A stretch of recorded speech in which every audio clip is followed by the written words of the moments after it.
The monotony of 9 to 5s can seem cumbersome, but that's why it's important to get out and enjoy the beauty of this country.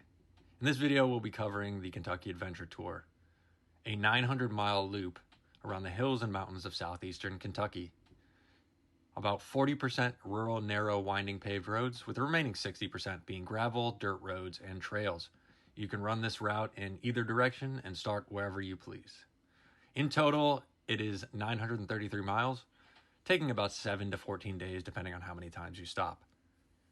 For this trip, we set out to complete Main 4 to Main 2 in a counterclockwise route in 3 days. A fair warning to those, Pumpkin Hollow and Spas Creek are challenging trails included in this portion of the route.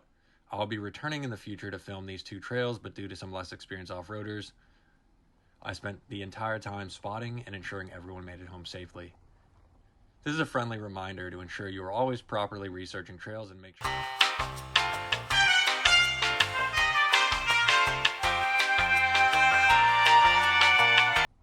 As always, like and subscribe. Hope you enjoy the video.